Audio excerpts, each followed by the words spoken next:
నమస్తే, welcome to Suman TV. ప్రస్తుతం మనతో పాటు ఉన్నారు SRS centre Shri Raghavendra sciatica and disc bulge centre నుంచి ఆరోగ్య రత్న అవార్డు గ్రహీత డాక్టర్ మాచాని రాఘవేంద్ర గారు, MPT neuro and sciatica and dry needling specialist. Sir నమస్కారం.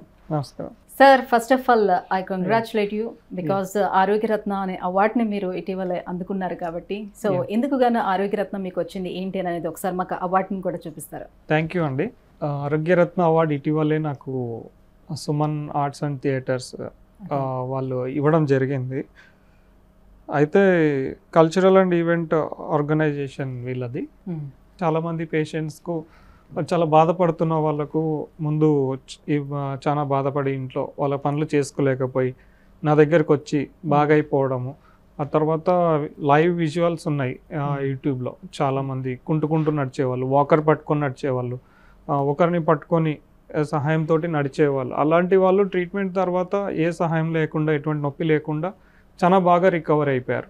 కొంతమంది సర్జరీ సజెస్ట్ చేసిన వాళ్ళు అలా లేకుండా చాలా బాగా తగ్గించుకోగలిగారు నా దగ్గరకు వచ్చి. అందుకని గుర్తించి నాకు వాళ్ళు సర్జరీ వాళ్ళ ప్రాబ్లమ్స్ ని క్లియర్ చేశారు కాబట్టి దానికి గాను ఈ అవార్డు మీరు అందుకున్నారు. అది కూడా ఇది వీళ్ళు సుమన్ ఆర్ట్ థియేటర్స్ వాళ్ళదు గిన్నిస్ అవార్డు వచ్చింది వాళ్ళకు. యాక్చువల్లీ గిన్నిస్ బుక్ లో అవార్డు కూడా వచ్చింది ఆ సంస్థకు.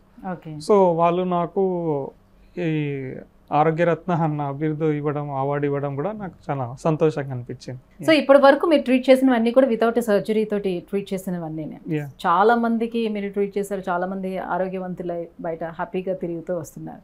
సార్, మేజర్గా ఏంటంటే మన బాడీలో ఉన్నటువంటి డిస్క్ల సమస్య ఏదైనా ఏర్పడేటప్పుడు దానికి ఇంజరీ అయినా కూడా సో నడవడం కానీ కూర్చోవడం కానీ ప్రతిదీ ఇంకా కష్టమైపోతుంది. అవును, రైట్. అలాంటి వాళ్ళకి సర్జరీ చేసిన తర్వాత కూడా పర్ఫెక్ట్గా అవుతారా లేదా అనేది చెప్పలేము మనం. సో చాలా టైం టేకన్ కూడా తీసుకునే అవకాశాలు ఉంటాయి. సో అలాంటిది మీరు వితౌట్ సర్జరీ చాలా మందిని ట్రీట్ చేసుకుంటూ వచ్చారు. నిజంగా అభినందనీయం అని చెప్పాలి. సో ఈ రోజు మనం సయాటికా గురించి మాట్లాడుకుందాం సార్. సో సయాటికా ప్రాబ్లంతో సఫర్ అయ్యే వాళ్ళు చాలా మంది ఉంటారు. సో సయాటికా అంటే ఏంటి బేసిక్గా? సో ఎలాంటి సిమ్టమ్స్ సయాటికా వచ్చినప్పుడు మనకి కనిపిస్తూ ఉంటాయి, కొంచెం చెప్తారా? సయాటికా అంటే మనకు నడుము నుంచి పాదం వరకు నొప్పి రావడం జరుగుతుంది. అది రైట్ లెగ్ కావచ్చు లేదా లెఫ్ట్ లెగ్ అవ్వచ్చు, ఏదైనా అవ్వచ్చు. కొంతమందికి రైట్ వస్తుంది, కొంతమందికి లెఫ్ట్ వస్తుంది. ఈ నొప్పి చాలా ఎక్కువగా ఉంటుంది, భరించలేరు అనమాట. కొంతమందికి పొడిచినట్టు ఉంటుంది, కొంతమందికి పట్టుకొని లాగినట్టు ఉంటుంది, కొంతమందికి తిమ్మిర్లు ఉంటాయి, మంటలు ఉంటాయి, ఇవన్నీ ఉంటాయి. దాని యొక్క లక్షణాలు ఇలాగే ఉంటాయి అన్నమాట. సో సయాటికా అనే ప్రాబ్లమ్ నిజంగా చాలా మేజర్ ప్రాబ్లం అంటారా? ఇది చాలా మేజర్ ప్రాబ్లం కదండి, చిన్నదైతే కాదు. ఎందుకంటే ఇది వచ్చిందంటే వాళ్ళ పనులు వాళ్ళు చేసుకోలేరు, ఒకరి మీద డిపెండ్ అవ్వాల్సి వస్తుంది. ఎక్కువైందంటే అంత డిస్టర్బ్ అయిపోతుంది, డైలీ యాక్టివిటీస్ చేసుకోలేరు, సొంత పనులు కూడా చేసుకోలేరు. ఎక్కువగా వచ్చిన పేషెంట్స్ నా దగ్గరకు వాష్రూమ్కి వెళ్ళడం కూడా కష్టమైంది. అలాంటి పరిస్థితిలో నుంచి వాళ్ళని స్వతహాగా నడచడం, ఎవరి సహకారం లేకుండా బాగా అవ్వడం, తర్వాత జాగింగ్, రన్నింగ్ అన్నీ చేసుకోవడం, కింద కూర్చోవడం, ఎట్లెక్కడం, ఆ స్టేజ్ వరకు వెళ్ళిపోయారు ట్రీట్మెంట్ తీసుకొని. అలాగే అసలు ఎందుకు వస్తుంది, ఎలాంటి కండిషన్లో చూస్తాము ఈ సయాటికా ప్రాబ్లం? సయాటికా అంటే ముఖ్యంగా పెద్ద వయసులో 50 years తర్వాత వెన్నుపాము అరిగిపోవడం, ఎముకలు అక్కడ, అదొక కారణం. లంబర్ స్పాండిలోసిస్ తర్వాత డిస్క్ బల్జ్లో ఉంటుంది. ఎప్పుడైనా కింద పడ్డప్పుడు డిస్క్ జరగడం ద్వారా కూడా రావచ్చు. ఇంకా తర్వాత ఎప్పుడన్నా కింద పడితే వాళ్ళు కింద పడ్డప్పుడు కూడా బ్యాక్ దెబ్బ తగిలి డిస్క్ దగ్గర కూడా ప్రాబ్లం అవ్వచ్చు, నర్వ్ కంప్రెషన్ అవ్వచ్చు. ఆ తర్వాత చిన్న ఏజ్లో పిల్లలు ఆడుకునేటప్పుడు వాళ్ళకి ఏదైనా దెబ్బలు తగిలినా, కింద పడ్డా కూడా, ఏదైనా తగులుకున్నా కూడా రావడానికి అవకాశాలు ఉన్నాయి. అంటే వెన్నెముక లోపల ఉండేటువంటి పెద్ద నర్వ్ కంప్రెస్ అయినప్పుడు ఈ సమస్య వస్తుందా? అవును, ఖచ్చితంగా. ఇంకొకటి అక్కడ అవ్వచ్చు, లేదంటే పైరిఫార్మిస్ అని మజిల్ ఉంటుంది, పైరిఫార్మిస్ సిండ్రోమ్ అంటాం, అక్కడ కూడా కొంచెం అది ఎంట్రాప్మెంట్ అంటే మధ్యలో ఇరుక్కుపోయినప్పుడు కూడా రావచ్చు, ఇలాగ రావచ్చు. తర్వాత అథ్లెటిక్స్ స్పోర్ట్స్ పర్సన్స్ ఉంటారు, వాళ్ళు ఎక్కువగా జర్కీ మూమెంట్స్, ఫోర్స్ఫుల్ బెండింగ్ కానీ, జిమ్నాస్టిక్స్ ముఖ్యంగా చేసే వాళ్ళు స్ప్రింట్స్ ఇట్లా బెండ్ అయిపోయి జంప్స్ చేస్తూ ఉంటారు. అప్పుడు కూడా కొంచెం సరిగా మూమెంట్ కరెక్ట్ ఫ్లోలో లేకపోతే మధ్యలో ఆగిపోయి అక్కడ నుంచి వాళ్ళు ఫోర్స్ తీసుకున్నట్టయితే కనుక రాంగ్ ప్రెషర్ పడిపోయి వాళ్ళకు రావచ్చు డిస్క్ ప్రాబ్లం నుంచి ఈ ప్రాబ్లం కూడా వచ్చే అవకాశాలు ఉన్నాయి. ఓకే, అంటే స్త్రీ పురుషులని ఎవరికి ఎక్కువగా వచ్చే ఛాన్స్ ఉంటుంది? దీనికి అలాగేముంటుందండి, ఎవరికైనా సమానంగానే వస్తుంది. వాళ్ళు చేసుకునే పనులు సడన్గా వెయిట్స్ లిఫ్ట్ చేసేటప్పుడు వంగి ఎక్కువగా బరువులు ఇంప్రాపర్ పొజిషనింగ్ వల్ల రావచ్చు. ఇలాగా ఎవరు చేసుకున్నా వస్తుంది అది. దీనికి ఏజ్తో సంబంధం ఏముండదు. ఎక్కువసేపు నించొని పని చేసుకునే వాళ్ళకు కూడా వస్తుంది. ఎక్కువసేపు నిలబడి పని చేసే వాళ్ళకి కూడా వాళ్ళకు కూడా ఎక్కువగా వస్తుంది. అది కొంచెం బ్యాక్ పెయిన్ లాగా స్టార్ట్ అయిపోయి మళ్ళీ తర్వాత దానిపైన ఎక్కువసారి కేర్ తీసుకోకుండా అలాగే నించొని చేయడం ద్వారా బెండ్ అయి చేయడం ద్వారా ప్రెషర్ పడిపోయి కొంచెం పెరగడం జరుగుతూ ఉంటుంది. రీసెంట్గా ఒక పేషెంట్ యూఎస్ నుంచి వచ్చారు, నిన్ననే వచ్చారు. అక్కడ చూయించుకున్నారు, ఎంఆర్ఐ అంతా తీసుకున్నారు. అక్కడ వాళ్ళు ఏం సజెస్ట్ చేశారంటే ఎక్కువసేపు కూర్చోద్దు, నించొని చేయండి అని చెప్పారు. ఈ ప్రాబ్లం ఉంది. ఆయన నించొని చేశారు, బ్యాక్ పెయిన్ ఎక్కువైపోయింది, దాంతో అడిషనల్గా నెక్ పెయిన్ కూడా వచ్చేసింది ఆయనకు. నిన్నే వచ్చారు, ట్రీట్ చేసాం. ఆయనకు కొంచెం టైం పడుతుంది తగ్గడానికి. సో ఇది వితౌట్ సర్జరీ మీరు చేసే ట్రీట్మెంట్ కాబట్టి, సో ట్రీట్మెంట్ ఎలా చేస్తారు దీనికి, అండ్ ఎన్ని డేస్లో రికవర్ అయ్యే ఛాన్సెస్ ఉంటుంది? ఇది ట్రీట్మెంట్ అంటే ముఖ్యంగా డ్రై నీడ్లింగ్ ట్రీట్మెంట్ చేస్తాము. వాళ్ళకు రిపోర్ట్స్ ఇన్వెస్టిగేషన్స్ ఫస్ట్ చూస్తాం. తర్వాత ఎక్కడ కంప్రెషన్ ఉందో చూస్తాం. ఎక్కడ L1 to L5 రీజియన్స్ ఉంటాయి సయాటికాకు. మధ్యలో ఎక్కడ డిస్క్ ఒత్తుకుంటుంది, ఎక్కడ ప్రాబ్లం ఉందో చూసుకొని వాళ్ళకి ట్రీట్మెంట్ చేయడం, డ్రై నీడ్లింగ్ ట్రీట్మెంట్ చేయడం.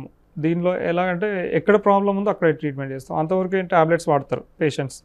జనరల్గా టాబ్లెట్స్ వేసుకుంటే దాని నుంచి వచ్చే పెయిన్ ఇంపల్సెస్ని కొంచెం బ్లాక్ చేస్తాయి, అది కనిపించదు. టాబ్లెట్ ఎఫెక్ట్ అయిపోయిందంటే మళ్ళీ వచ్చేస్తుంది. మనం ట్రీట్మెంట్లో ఏంటంటే డైరెక్ట్ ఎక్కడ ప్రాబ్లం ఉందో అక్కడనే నీడిల్ని పోక్ చేసి అక్కడ ఉన్న కంప్రెషన్స్ ని తగ్గించేస్తాం. అలాగా ట్రీట్మెంట్ ఇచ్చేటప్పుడు ఏమైనా మెడిసిన్స్ సజెస్ట్ చేస్తారా? Without medicine, without surgery, only treatment dry needling తోనే సరిపోతుంది అంటారా? ఇది కేసెస్ మైల్డ్ నుంచి సివియర్ గా ఉంటాయి. మైల్డ్ నుంచి సివియర్ గా ఉంటాయి కేసెస్. మైల్డ్ ఉన్న వాళ్ళకు మెడికేషన్ అవసరం ఉండదు. మోడరేట్ టు సివియర్ ఉన్న వాళ్ళకు ఇన్ఫ్లమేషన్ ఉంటుంది లోపల, అది తగ్గించడానికి కొంచెం మెడికేషన్ వాడాల్సి ఉంటుంది. సివియర్గా ఉన్న వాళ్ళు కూడా కొంతవరకు మెడికేషన్ వాడుకోవాలి, రెస్ట్ తీసుకోవాలి. ఆ తర్వాత దీనికి సంబంధించిన డాక్టర్స్ స్పెషలిస్ట్కు కన్సల్ట్ చేసి వాళ్ళకు మెడిసిన్ రాయించడం జరుగుతుంది.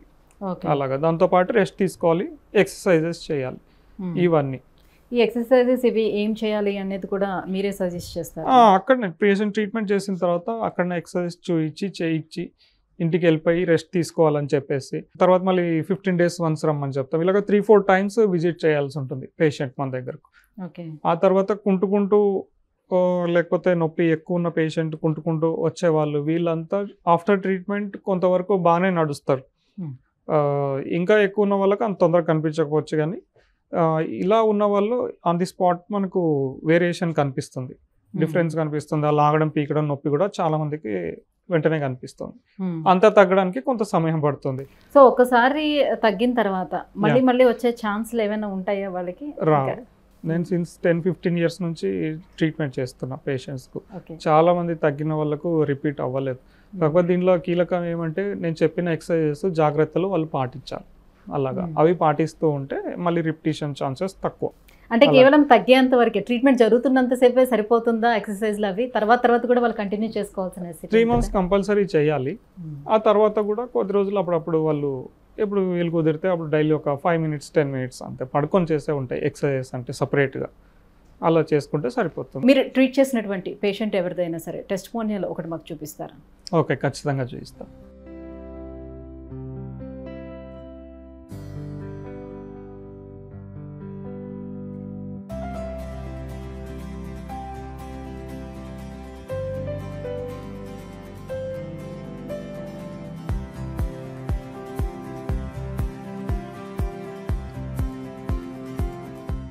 నా పేరు ప్రవీణ్ అండి. 15 years నుండి నాకు లోవర్ బ్యాక్ పెయిన్ ఉండింది. ఒక 6 years బ్యాక్ సయాటికా ప్రాబ్లం వచ్చింది, ఆ తర్వాత తగ్గిపోయింది. మళ్ళీ ఒక 4-5 days ముందు సివియర్గా సయాటికా పెయిన్ వచ్చింది. ఎంఆర్ఐ స్కాన్ తీస్తే డిస్క్ బల్జ్ అయిన నర్వ్ కంప్రెస్ అయినట్టుగా వచ్చింది. సో నర్వ్ బాగా వీక్ అవడం వల్ల నడవలేకుండా ఉన్నాను, అండ్ నీ కింది వరకు తిమ్మిరెక్కినట్టుగా ఉన్నాను. సో ఇక్కడ యూట్యూబ్లో చూసి రాఘవేంద్ర సార్ దగ్గరికి వచ్చాను ట్రీట్మెంట్ వరకు. Sir dry needling technology treatment చేస్తాం. Thank you so much sir. So sciatica అంటే ఏంటి, సో సయాటికా పేషెంట్ని మీరు ట్రీట్ చేసినటువంటి పేషెంట్తో కూడా మాట్లాడించినందుకు, ఆ టెస్టిమోనియల్ చూపించినందుకు thank you so much. Welcome.